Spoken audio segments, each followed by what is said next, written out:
Si Daria Ramirez ay isa sa mga batikang aktres sa ating bansa. Una siyang nakilala sa pelikula noong 1974 na South Seas at nakasama niya si Vic Vargas at ang pelikulang inilabas ng Crown 7 Films na Lord, Give Me a Lover. Dito ay nakasama niya si George Estregan.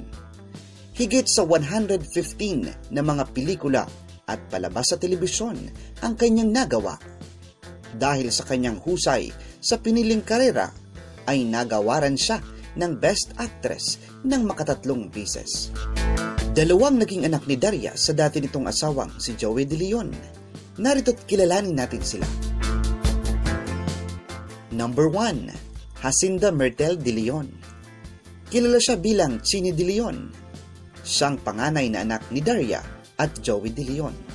Sinubukan rin ni Chini ang kanyang kapalaran sa showbiz, gaya ng kanyang mga magulang, kaya't naging isa siyang miyembro ng That's Entertainment at nagkaroon ng ilang modeling stint. Ngunit tila hindi para sa kanyang mundong tinahak ng kanyang mga magulang, kaya't kalaunan ay nagpasya siyang umalis sa showbiz at namuhay ng mas pribadong buhay.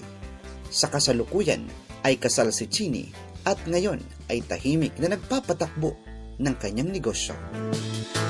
Number 2. Kim P. De Leon. Isa rin si Kim P. De Leon sa mga artistang hinangaan natin mula noong kanyang kabataan hanggang sa kasalukuyan. Dati rin siyang host at madalas nating makita noon bilang komedyante, ngunit ngayon ay gumaganap sa mga madadramang palabas pantelebisyon.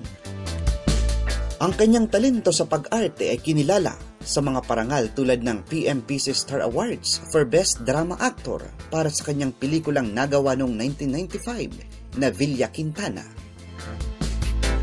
Katulong ang kanyang ate Chini ay pinamamahalaan niya ngayon ang kanilang mga restaurants kagaya ng Locavore at Kermit, Manila.